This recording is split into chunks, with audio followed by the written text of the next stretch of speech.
Hi everybody, my name is Michael Goldstein and I am in charge of our video production here at Jerry's Artarama along with my fantastic crew, and I am also Jerry's grandson. I have been involved in the arts literally my entire life, and watercolor happens to be my personal passion.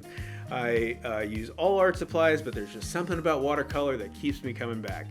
And I'm really excited to talk to you about the New York Central 100% cotton watercolor papers today, because in my opinion, these papers have a place for anybody that's in watercolor art.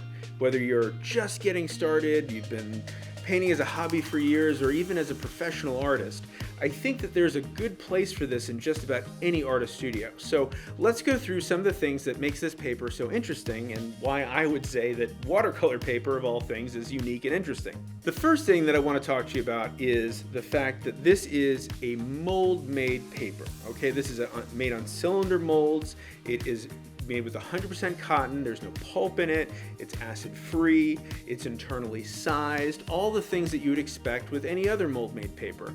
They're extremely resilient and they can hold up to all those techniques of scrubbing or lifting, even stretching, just depending on the type you're using. All New York Central watercolor paper comes in a bright white and is available in a traditional hot press or cold press, depending on what you prefer. We do have rough available, specifically in the 22 by 30 sheets. The watercolor blocks are available in several different sizes with 20 sheets, and the watercolor sheets come in 10 packs with a reusable zip top bag.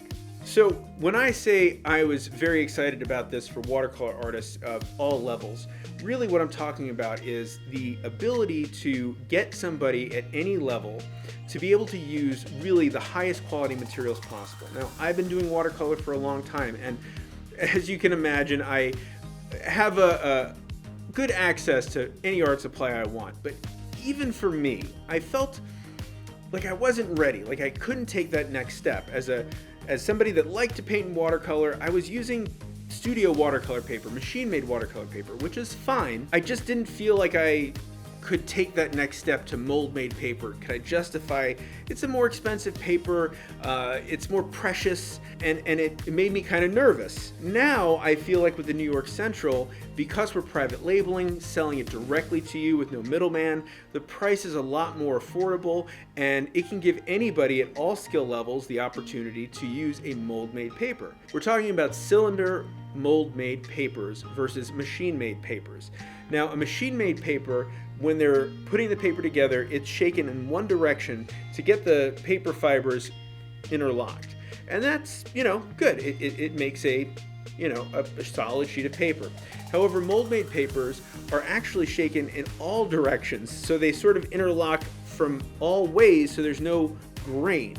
You know what I mean by a grain? Like, think about a piece of wood. It's easier to kind of cut with the grain than against the grain kind of thing. Same if you're, shaving or the alike. So with that being said, these papers are stronger and they are going to perform better and give you an easier painting experience. Now, they're also internally sized. Studio watercolor papers usually don't have that kind of sizing. They don't have that kind of resilience, which means the colors are not sitting up on top of the paper and instead are being kind of sucked in to the paper itself, which dulls the color. So when the color is put on a mold-made paper, it's bright, it's vibrant, and it gets attention. Now, as an absolute beginner, would I recommend using mold-made paper over machine-made paper? Absolutely. You're going to want to learn on the paper that you're going to wind up using down the line when you're even better. And if the paper is affordable to you, then why not learn on that kind of paper? Now, a professional artist, on the other hand, you probably have an established mold-made paper that you love. Well, it's not going to cost you any more to try out this paper to see if it will work for you and your needs and potentially save you some money. So that's always a good thing. I'm personally a fan of watercolor blocks.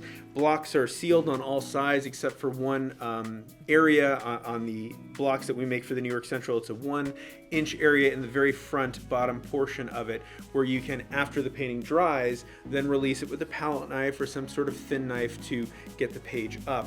And by letting it dry, there will be no buckling, there's no need to stretch it, it's all very nice and clean. And that's just me, it's just I like easy, and that's easy, and it's widely available. But if you don't mind stretching paper or you want to work on larger sheets, we got you covered.